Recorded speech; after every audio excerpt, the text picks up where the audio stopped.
the drain when you don't book with us. They're there anyway. The TV is on standby anyway. The aircon is set on 18 degrees because our wallpapers will melt and our paintings will not be sustained. There's something wrong because it's just running like that and there's no explanation. So when I came in, they gave me that. They said, you cannot just go in and green it and then, you know, make it a bit more sustainable because we have a brand to protect. And when you come to the hotels and you expect to pay a certain price, you expect a certain level of luxury. The tug is this, going beyond auditing hotels versus social and environmental criteria, but it's also pushing for good business sense. There must be a way to kind of marry these two roads that we are now beginning to see, because our resources, fresh water, energy, food, the environment, so it's the same set of resources that we're all trying to do. So ang question ng Shangri-La, paano ba tayo magiging sustainable 20 years from now, 5-star luxury hotel pa rin tayo? Na mabibigay namin yung promesa ng Asian hospitality na pinipili ng mga Asiano at ng mga taga-West. So this is basically where we're coming off of. And our CSR apparently has been long running. I didn't even know that they had CSR when I joined them last year. But this is the Chinese mentality of being quiet with what they do. So they've been doing CSR in those 5 areas. And the biggest area we wanted to focus on is environment. You might be asking, can hotels really go green beyond greenwash? And this is also what I wanted to get my hands on. They can say, you can always recycle your towels and your bathrobes. None of you guys do that. Because again, when you come to a hotel, gusto mong palit lang ng palit dahil din yung binabayaran mo. So there's also that mindset that we had to change. But you will see that most hotels, not just the Shangri-La, the Marriott, the Hilton, Banyan Tree, so many others, have gone green in terms of the very basic. Retrofitting allows them to do LED lighting replacements. Eventually, when we go LEED certified, the Green Building Certification, you don't have to do these retrofits because the building enclave would have been green in the first place. We will not be trapped in a room like this needing to use all these lights because we'd be maximizing daylight without you complaining that it's 32 degrees inside. So, but until we get there, this is what we're trying to do little by little. I talked about the water and our consumption. Low-flow faucets are a big thing for all of the hotels now, and everyone's being graded in terms of yung trip advisors, the ones that rank the hotels. If you aren't in any low-flow capacity or water recyclability, there's actually a drop in the market of who prefers to go to you. So people like to stay in a luxury hotel and feel like they're still helping the environment. So it apparently also counts.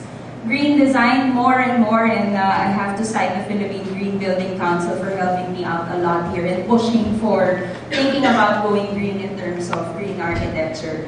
And when I joined the Shangri-La last year, I was handling all of the 5 properties in the Philippines. I moved to corporate office to manage 62 properties, and the Philippines is a key example model. So a lot of the genius that we're using there now, syempre, personal agenda pushing for the Philippine market. So that's where we get inspiration from. Waste management as well, ensuring that there is less landfill-bound waste and more into a second life. So slowly at the Shangri-La, this is what we're trying to do. We're trying to manage resources, deliver on our brand promise, at the same time, live in these difficult times.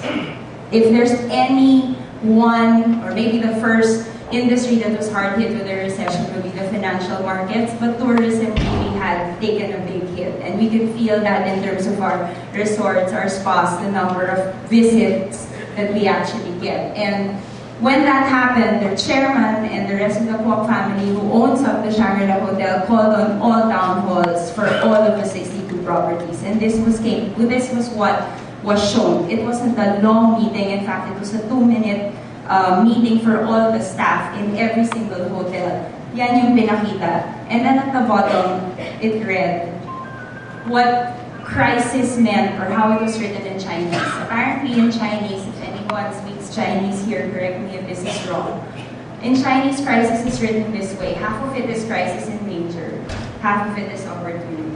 And then they close the door and they let the staff leave. No explanation, no talk, but it's so powerful because it tells you, A, we're not gonna go into releasing you off of your work. B, this is the time to look for the opportunities. Of course, the director of CSR jumps on the opportunity and says, this is the time to really embrace all of the going green stuff that they did not have time for when we were so busy with operations. So little by little, we're trying to push. And this is one of the biggest products that we hope to sell to you, which is already selling in Mactan. Makati is going to follow. Soon EDSA, Traders, and then Boracay. Green meeting packages, which I hope to see more of in the LCF in the coming years. The green meeting package is really a regular corporate package that you will sign up for in a hotel. But you will not have individual water bottles, you will not have memo pads that you doodle on. They're really useless because you bring your laptops, your PDAs, you have your own notebooks. But it's kind of nice to see a Shangri-La nice silky paper in front of you and pen, which you naturally take home. We're very happy for you to do that. But there's really no point in doing that. This is from Mactan in their portfolio. An average meeting delegate produces 61 pounds of solid waste, 846 gallons of water, 1,419 pounds of greenhouse gas emissions. Na-convert ko na sila, nagka-compute na sila ng ganyan. Sila lang yan, wala akong kinalaman dyan. And then, that's how it is. No? So they don't lock you up in a room like this. Of course, if you need the LCD or projector, they'll have that. But all your breakout sessions are outside.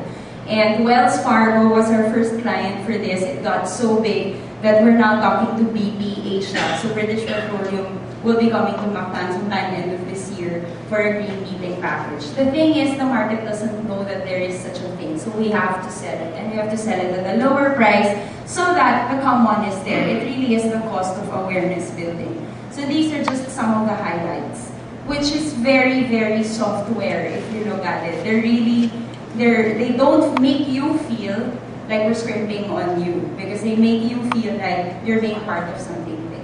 So the green meeting packages would one. The others would be the other green offers that are about to come. Yes, you can get married green style. Dress might be modeled by Tessa Prieto because she's into this green dressing. But it's very, very fantastic because we work with local suppliers as well. One, no ice sculptures. This was the #1 peeve of mine when I came in. Every single function had an ice sculpture. And you can calculate the carbon emissions of an ice sculpture. So we changed it and we worked with Jerry Velasquez of Zen. And he started looking at soap sculptures. So in a wedding, you have a nice soap sculpture, you cut it up, you package it in recycled paper, tie your ribbon around it, and that's the giveaway to the guests. So that might happen full-time in Boracay sometime next year. That and many others that you see here will also be sourced from the people like the ones that you will see in the exhibits around here. Green Amazing Race is becoming a big request from the market. People like team building activities. We don't want to just give you another team building activity. We want to give you something different. So if you go to Mactan, and then later on Boracay, this is what you will find. You will be asked to swim X kilometers in Punta Beach or Banyugan, the two beaches that we have in Boracay, on a recycled tire, dip down and then clean up, and then run to engineering, calculate the carbon emissions, and then swing from tree to tree in our nature trail. But we're still building that. But it would be a nice exercise because again, you get to meet your company's objectives, your HR objectives, whilst you go green. And you do it at the Shangri-La. So nature trails, meditation walks, green team building activities. It was so successful, the concept of the green meeting, that Cebu was named first to hold the first Green Expo. It happened last year and apparently they've just been granted a yearly commitment to this. Governor Gwen Garcia is steering it together with us and we're just the venue. I mean, the Shangri-La needs to serve a purpose and to us our biggest purpose is the venue, to bring everyone in there and then to run these awareness programs. So this is going to happen June 2010, election craze notwithstanding, but June 2010. So we will be also in touch with all of you and trying to